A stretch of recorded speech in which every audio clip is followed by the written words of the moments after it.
Bonjour à toutes et à tous. Alors, pour commencer, je vous présente rapidement le programme de la séquence 4, hein. Je n'ai pas tout détaillé. On est toujours dans la littérature comme quête de soi et quête de l'autre. Ça, c'est moi qui l'ai inventé, cette nomination de partie. Nous allons travailler dans le cadre d'une œuvre intégrale. On n'est plus en gros en parcours, comme c'était le cas sur les deux séquences précédentes. Donc nous allons travailler sur Incendie que normalement vous avez tous lu et normalement vous avez tous évidemment l'œuvre sous le coude.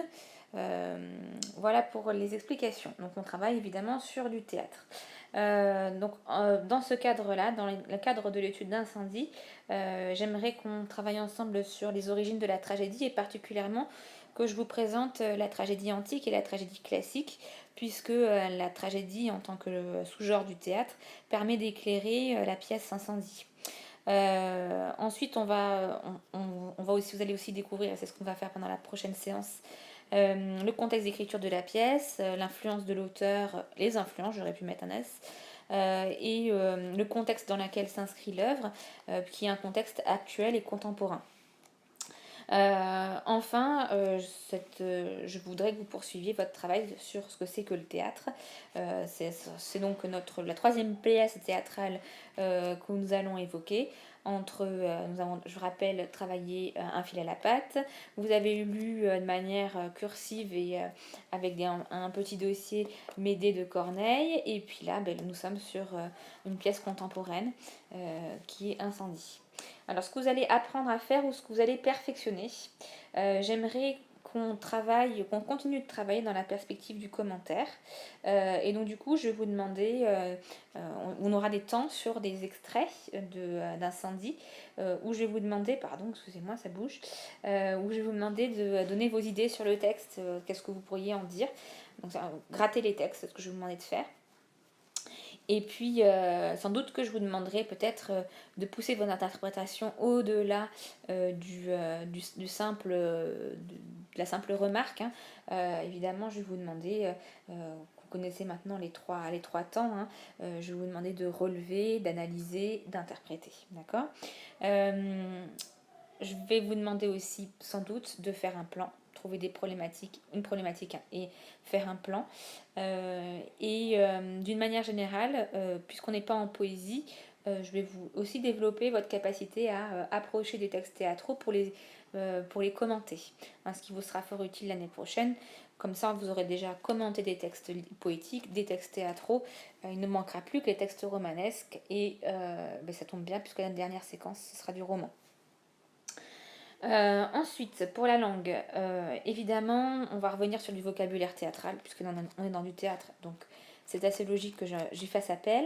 Vous allez réviser les registres, et notamment, j'aimerais que vous distinguiez bien genre et registre, puisque je vais vous faire travailler le genre, ou plutôt le sous-genre de la tragédie, et en même temps, je vais vous parler du registre tragique avec d'autres registres. Donc du coup, ça va être important pour moi que vous cerniez bien la différence entre les deux choses. Genre et registre plus mouvement sont trois notions importantes du lycée. Évidemment, pour commenter, vous allez avoir besoin des figures de style que vous allez avoir besoin de réviser, mais pas que. Et j'avais commencé à faire dans la séquence précédente les repérages des subordonnées relatives. Là, du coup, ça va se concrétiser avec un cours, hein, sur les subordonnées relatives, sachant que ce point de grammaire, c'est un point qui est obligatoire à voir en seconde et sur lequel vous pourriez être interrogé lors de l'oral l'année prochaine en première. Ensuite, les évaluations prévues sont les suivantes.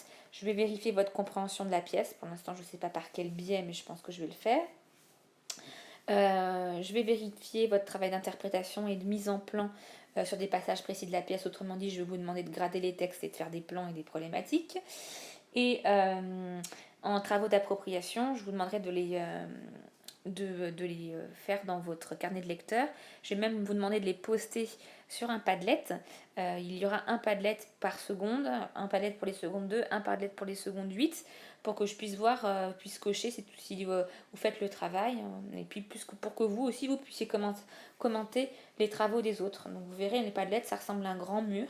À chaque fois, vous aurez un écrit d'appropriation qui vous est donné, et puis vous pourrez prendre en photo ce que vous avez fait dans votre carnet, et en mettant votre prénom en haut, et puis vos camarades pourront commenter. C'est intéressant parce que du coup, ça fait un outil de partage de la lecture. Je trouve ça sympathique. Voilà. C'est une façon pour moi de nous relier un petit peu pendant ces cours à distance. Je ne sais pas combien de temps encore ils vont durer, donc voilà, je trouve que c'était sympathique. Voilà pour la présentation de la séquence. Vous pouvez du coup prendre votre séance numéro 1. A tout de suite. Alors voilà, on est davantage dans une séance culturelle, puisque le but c'est que je vous fasse rencontrer l'auteur Wajdi Mouawad. Donc un auteur de théâtre, ça s'appelle un dramaturge, hein, comme je l'ai noté là-haut, c'est un rappel d'ordre lexical sur le théâtre. Je vais vous le présenter d'abord en vous parlant de son métier, de sa carrière, et puis surtout je vais vous présenter ses origines. Et petit à petit, au fur et à mesure, on va avancer sur la pièce, vous verrez. À l'issue de cette séance, vous aurez un écrit d'appropriation à faire, dont je vous parlerai, et bien sûr que vous posterez sur le fameux Padlet.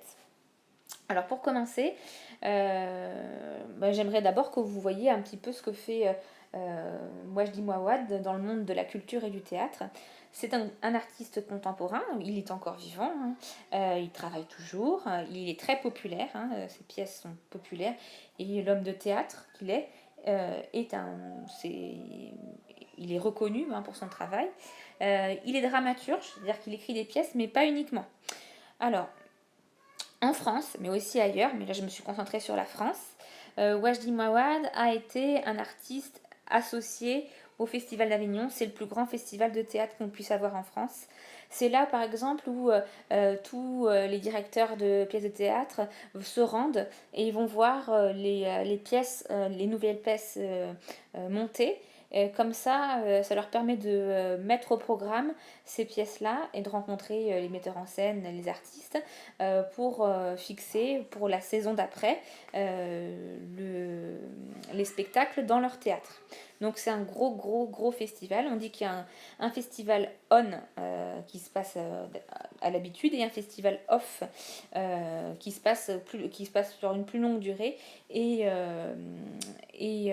dans divers endroits d'Avignon. Ça se passe en été, pour information. Il a reçu plusieurs prix, notre auteur. Il a reçu un Molière, c'est l'équivalent d'une Palme d'Or, hein, pour le cinéma.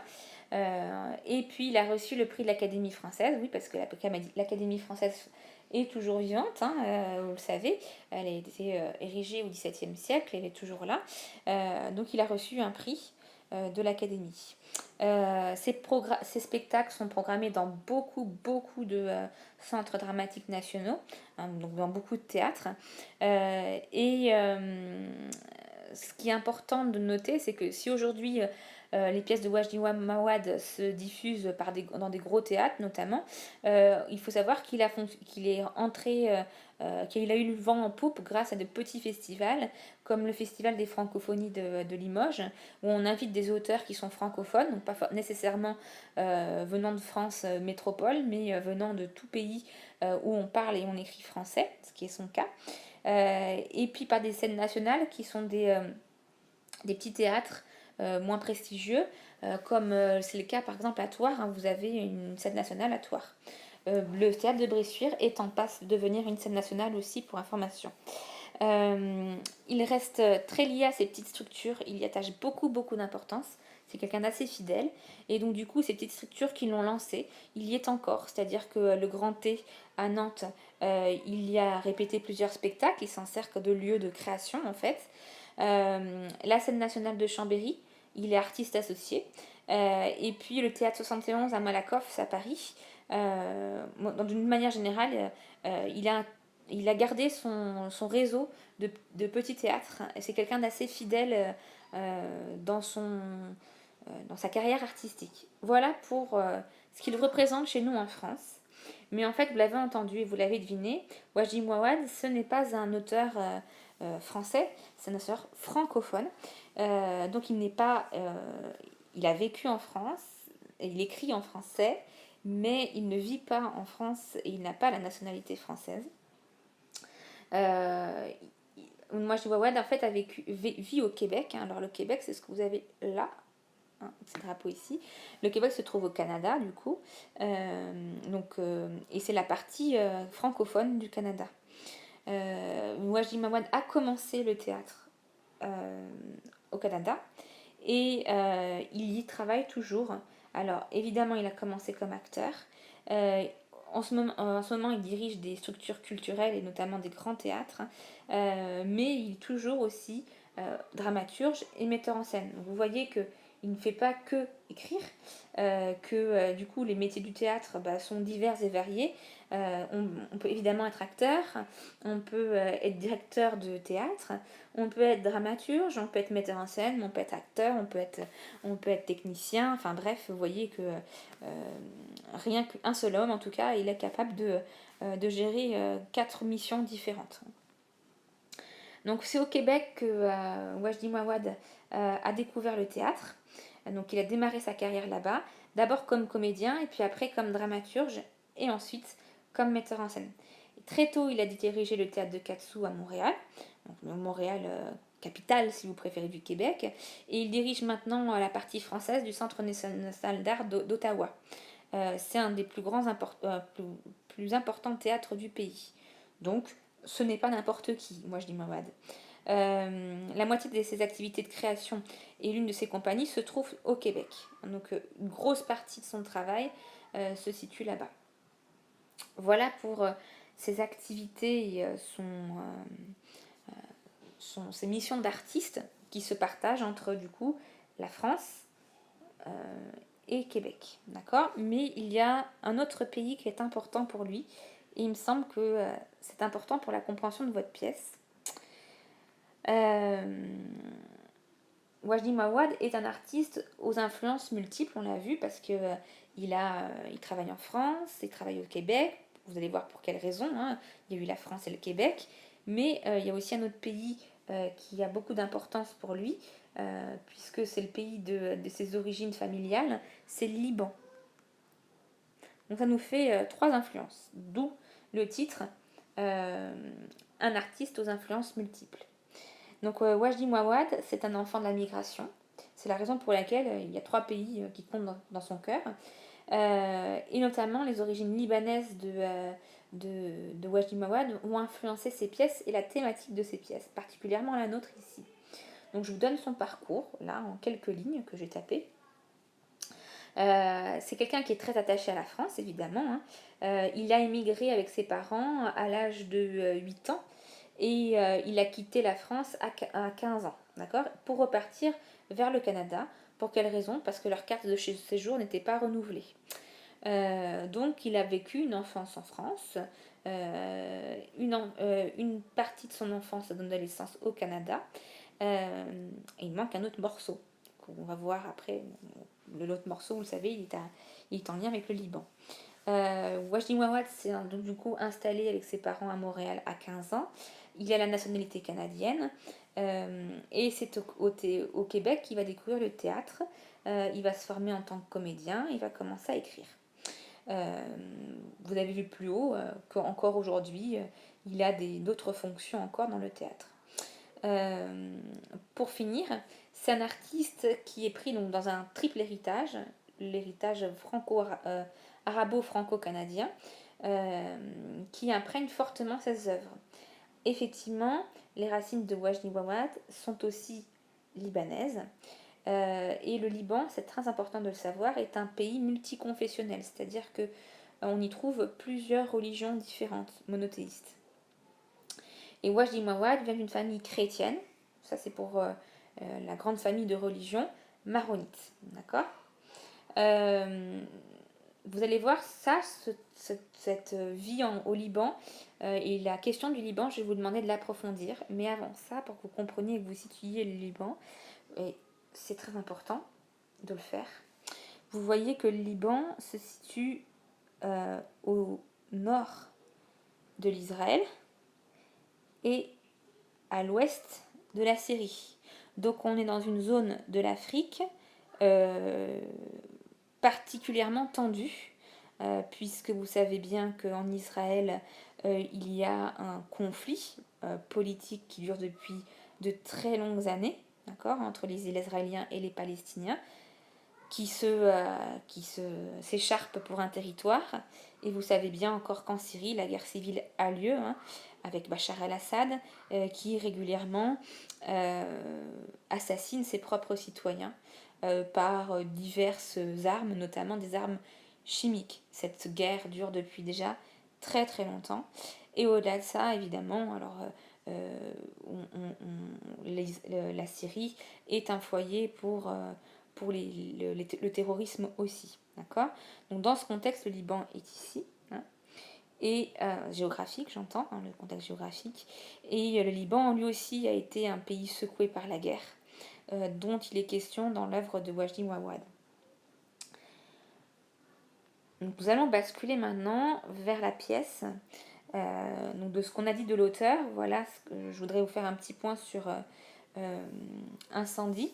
Incendie donc, est une pièce de théâtre qui se trouve au milieu d'une tétralogie, c'est-à-dire un ensemble de 4 pièces. Incendie est le deuxième opus et date de 2003. J'ai d'autres éléments à ajouter sur cette tétralogie et sur la façon d'écrire de Wajdi Mouawad. Je trouvais intéressant de vous les dire et de vous les expliquer. Donc, comme je l'ai dit tout à l'heure, Incendie, c'est le deuxième volet de la tétralogie Le sang des promesses. Donc, ça veut dire que, si vous préférez tétralogie, c'est une grosse saga. À l'intérieur de cette grosse saga, eh bien, on trouve Incendie, mais aussi le premier opus qui est Littoral, qui a été écrit en 97, Forêt en 2006 et Ciel en 2009. Tout ça, donc, du coup, forme un ensemble. Chacun des titres de la saga que j'ai donné. Ici, c'est le deuxième, ici, c'est le premier, là, c'est le troisième, et là, c'est le quatrième. Chacun représente une pièce de théâtre, donc chacun un livre.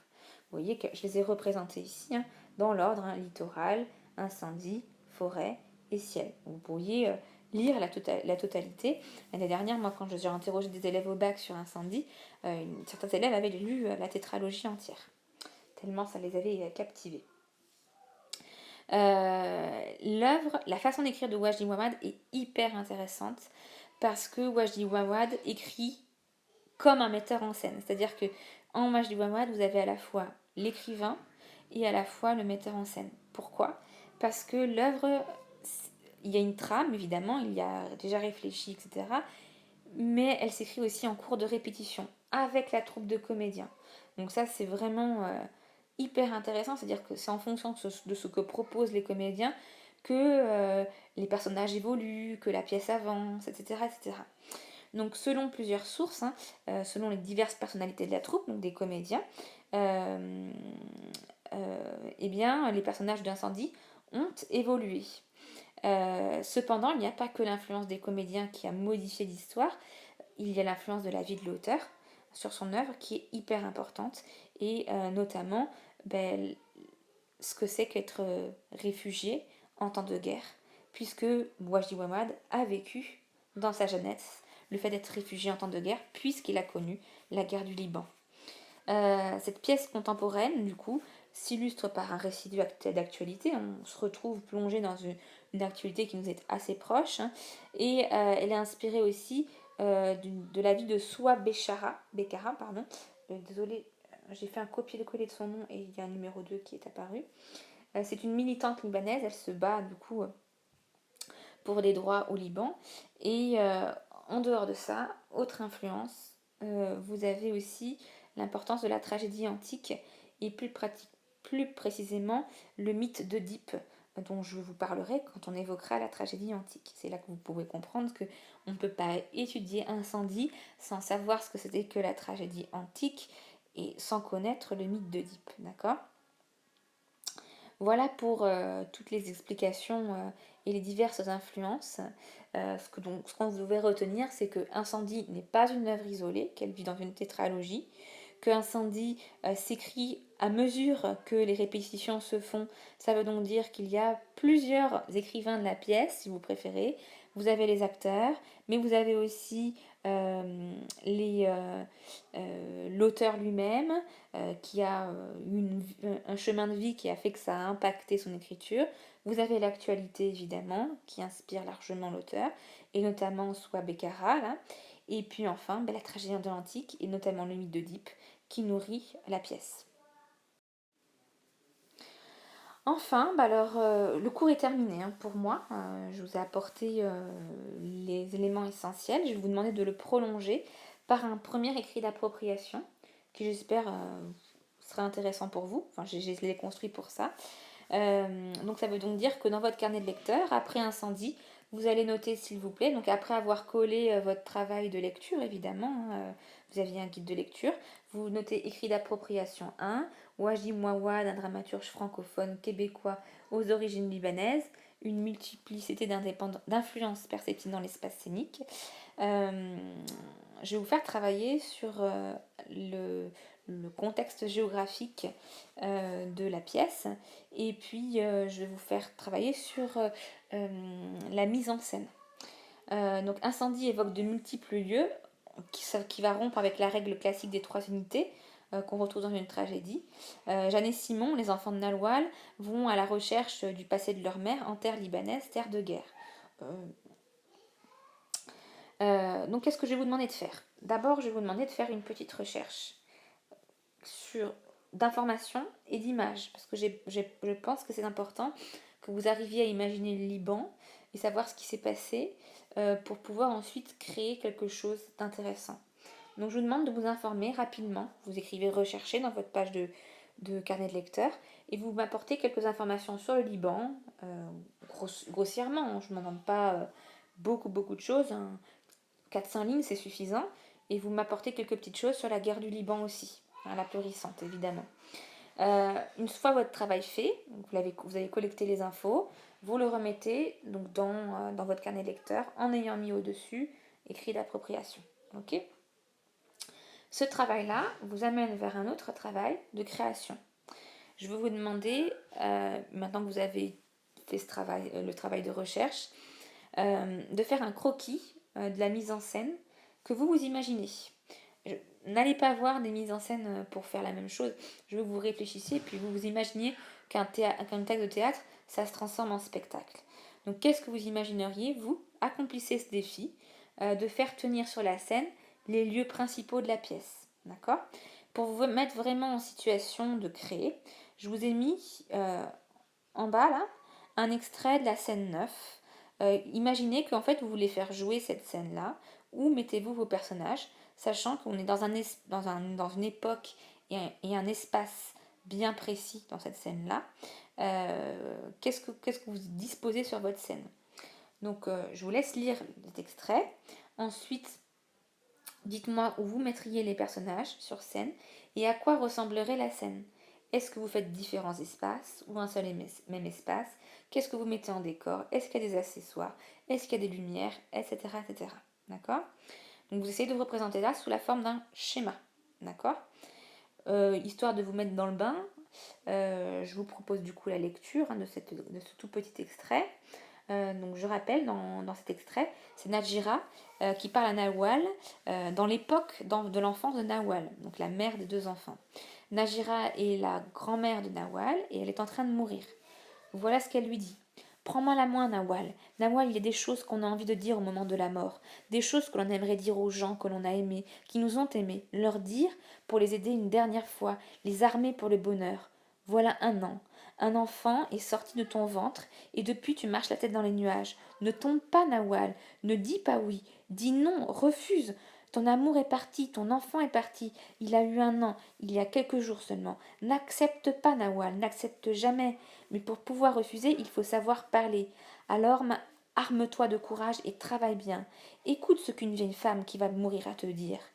Apprends à lire, apprends à écrire, apprends à compter, apprends à parler, apprends. C'est ta seule chance de ne pas nous ressembler. Promets-le-moi. Donc imaginez que cette scène-là, vous devriez la placer la mettre en scène.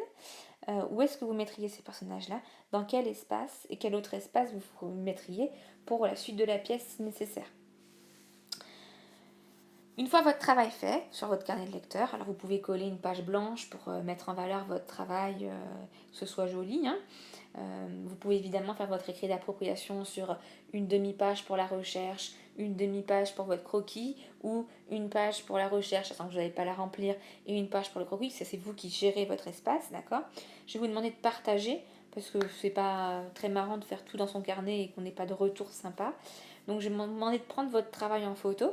Vous allez le poster sur Padlet, hein, sur le Padlet que j'ai ouvert pour votre classe. Ici, je me sers du Padlet des secondes 8, mais les secondes 2, vous allez recevoir un, autre, un autre lien Padlet. Et du coup, tout le monde ayant posté son travail, vous allez, en ayant bien pensé à mettre votre prénom au-dessus, d'accord? Il y a juste le prénom à mettre. Vous allez pouvoir voir les propositions de vos camarades et les commenter. C'est sympa, ça crée une petite interaction entre vous. Voilà. Euh, Si vous avez du mal à trouver le lien Padlet, ne vous inquiétez pas, je l'ai dupliqué dans le mail que je vous ai envoyé dans le travail à faire. Avant de vous quitter, juste pour info, Wajdi Wawad avec le théâtre de la colline, en cette période de confinement, a créé des enregistrements. Vous pouvez cliquer sur le lien si vous le souhaitez et vous verrez qu'aujourd'hui par exemple il y a un enregistrement qui est fait pour tenir en période de confinement. Je trouvais que c'était marrant de vous en parler. Sur ce, je vous souhaite une bonne fin de journée et je vous dis à la prochaine fois en fin de semaine.